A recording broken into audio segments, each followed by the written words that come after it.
Hi, Epic recap channel subscribe எல்லாருக்கும் வணக்கம். Law of attraction use பண்ணி என் லைஃப்பில் வந்து நிறையா விஷயத்தை வந்து மேனிஃபெஸ்ட் பண்ணியிருக்கேன். இப்போ வந்து லைஃப்பில் வந்து மேனிஃபெஸ்ட் பண்ணதுன்னா நான் இப்போ பார்த்துட்ருக்க ஒரு ஜாப் தான். நான் 2022 வந்து லா ஆஃப் அட்ராக்ஷனில் வந்து லைஃப் கோச்சிங் வந்து சார் வந்து கொடுத்துருந்தாங்க. அந்த செக்ஷன் அட்டன் பண்ணி கொஞ்சம் ப்ராப்பராக அது பண்ணிகிட்டு இருந்தேன். ஒரு குட்டி குட்டி விஷயம்லாம் மேனிஃபெஸ்ட் பண்ணிகிட்டு இருந்தேன். அதுக்கப்புறம் அது சரியாக ப்ராப்பராக நானும் பண்ணல.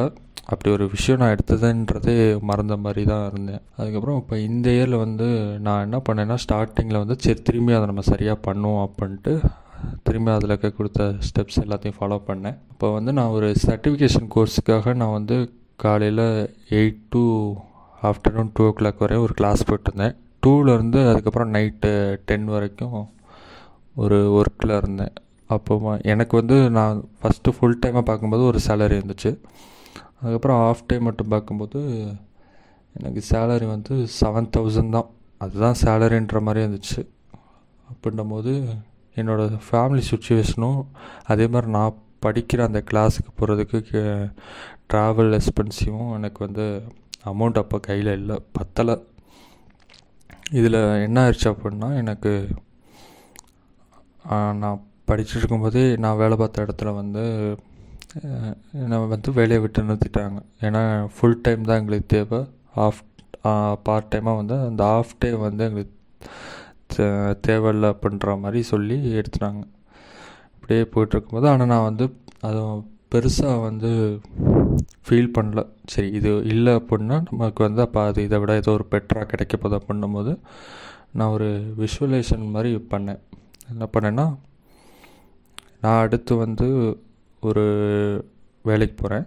அங்கே வந்து எனக்கு நான் படிக்கிற இடத்துல அந்த வேலை படிக்கிற இடத்து பக்கத்துலேயே அந்த வேலை இருக்கிற மாதிரி, அங்கேயே எனக்கு ஃபுட்டும் சரி இல்லை தங்குற இடமும் சரி அவங்களே ப்ரொவைட் பண்ணுற மாதிரி விசுவலைசேஷன் பண்ணியிருந்தேன். என்னோடய சேலரி கூட நான் எவ்வளோன்னு ஃபிக்ஸ் பண்ணி தான் அந்த விசுவலைசேஷன் பண்ணியிருந்தேன். பட் என்னென்னா, நான் அது வந்து எனக்கு நடந்தே ஆகணும், அது எனக்கு கிடச்சே ஆகணும் அப்படின்ற ஒரு ஒரு வெறித்தனமும் அந்த ஒரு இதுவும் இல்லை, ஒரு பதற்றம் எதுவுமே இல்லை எனக்கு. அது பண்ணுவேன். நைட்டு தூங்குறதுக்கு முன்னாடி வந்து அந்த விசுவலைசேஷன் பண்ணோன்னே அது கிடச்ச மாதிரி நினச்சி விசுவலைசேஷன் பண்ணிவிட்டு அதை விட்டுருவேன். அப்புறம் டெய்லி ரொட்டீன் நான் ஃபாலோ பண்ண ஆரம்பித்தேன். நான் கரெக்டாக இது வந்து நான் அந்த என்னை வேலையை விட்டு தூக்குனாங்களா அந்த ஜாப்பில் இருக்கும்போதே நான் அதை பண்ணிட்டு தான் இருந்தேன் விசுவலைசேஷன். எனக்கு இப்படி நான் படிக்கிற இடம் பக்கத்துலேயே எனக்கு ஒரு வேலை கிடச்சிருக்கு. அங்கேயே நான் தங்கி எனக்கு சாப்பாடு எல்லாமே கிடச்சி சேலரியும் நான் எக்ஸ்பெக்ட் பண்ண சேலரியும் கிடச்சி பண்ணுற மாதிரி தான் விசுவலைசேஷன் பண்ணியிருந்தேன். இப்படியே போயிட்டுருக்கும்போது என்னை இங்கே வேலையை விட்டு தூக்குனா 2வது நாள் வந்து என் ஃப்ரெண்டோட அண்ணன் வந்து அங்கே இருக்கார். நான் படிக்கிற இடத்துல அவங்க லொக்கேஷனும் அங்கே தான். ஒரு இடத்துல ஜாப் சொல்லியிருந்தாங்க. அது யாருக்குன்னா என் ஃப்ரெண்டுக்கு சொல்லியிருந்தாங்க. அவனுக்கு வந்து அது வேணான்னு சொல்லிவிட்டு என்னை ரெஃபர் பண்ணான். சரி, நான் அட்டன் பண்ணேன். பார்த்தா அங்கே வந்து எனக்கு ஃபுட்டும் கொடுக்குறாங்க. இப்போ எனக்கு ஒரு தங்க இடமும் அங்கே இருக்குது. நான் இப்போ அங்கே தங்கி தான் ஆல்மோஸ்ட் பார்த்துட்ருக்கேன். அதே மாதிரி சேலரியும் நான் எக்ஸ்பெக்ட் பண்ண சேலரி தான். இப்போ நான் அங்கே லாஸ்ட்டாக பார்த்த அதே 2 to 10க்கு 7,000 வாங்கினேன். ஆனால் இப்போ நான் பார்க்குற அதே 2 to 10 தான் பார்க்குறேன். எனக்கு வந்து 30,000 சம்பளம் கொடுக்குறாங்க. நான் அப்போ தான் ஒரு விஷயம் புரிஞ்சது என்னென்னா, நமக்கு ஒரு விஷயம் வேணும், அதை வந்து நம்ம யூனிவர்ஸ்கிட்டேருந்து மேனிஃபெஸ்ட் பண்ணுறோம் அப்படின்னா ஃபஸ்ட்டு ஒன்று வந்து என்னென்னா, நம்ம அதை போட்டு ரொம்ப அழுத்தம் கொடுக்கக்கூடாது. எனக்கு அது கிடச்சே ஆகணும் அப்படின்ற ஒரு வெறித்தனமோ ஒரு பதற்றமோ பயமோ அது இருக்கவே கூடாது. ஃபஸ்ட்டு ஒன்று. 2வது ஒன்று வந்து அதை நம்ம வந்து லெட் இட் கோ பண்ணிடணும்.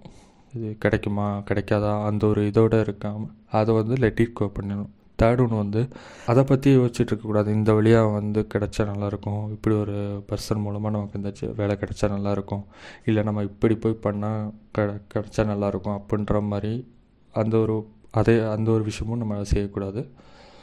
அண்டு இன்னொன்று என்னென்னா, நம்ம வந்து ஒரு விஷயம் கேட்டுட்டோம் யூனிவர்ஸ்கிட்ட, அது நம்ம கிடைக்கணும் அப்படின்னா நம்ம வந்து ஏதோ ஒரு ப்ராப்ளம் வரும் நமக்கு. நான் புரிஞ்சுக்கிட்டது ஒன்று தான். ஏதோ ஒரு ப்ராப்ளம் வரும்.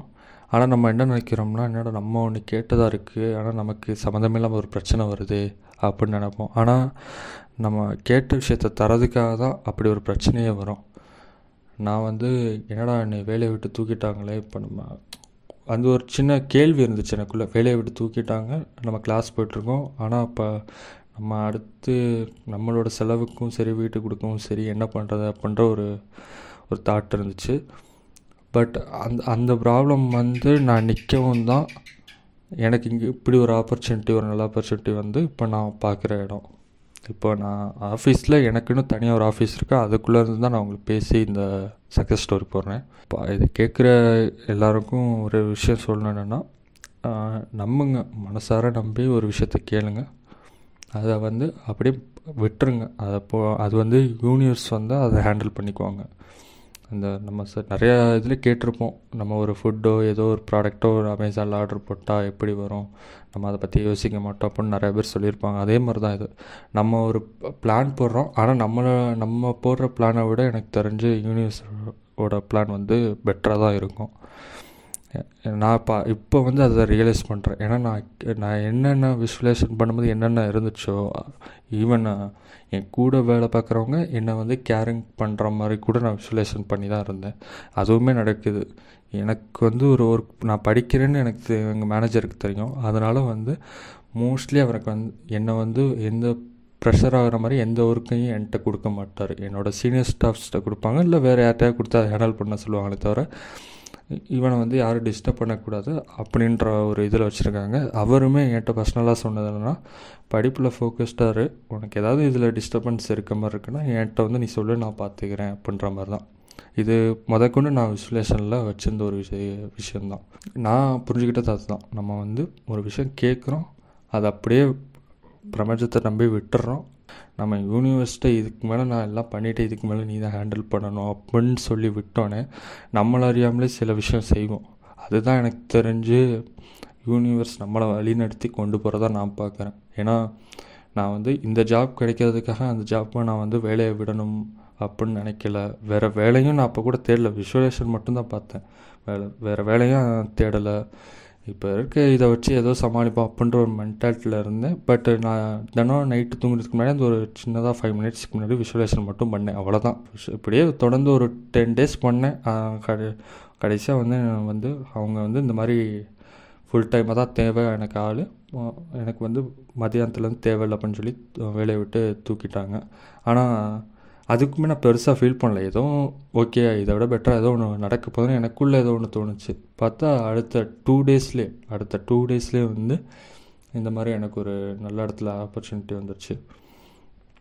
அப்போ தான் நான் புரிஞ்சுக்கிட்டேன், ஓகே நம்ம வந்து ஒரு விஷயம் மனசார கேட்டோம் அப்படின்னா, நம்ம அது கிடச்சிச்சின்னு நம்பி விட்டுட்டோம் அப்படின்னா அது ஏதோ ஒரு வழியில் நமக்கு அது கிடச்சிரும்.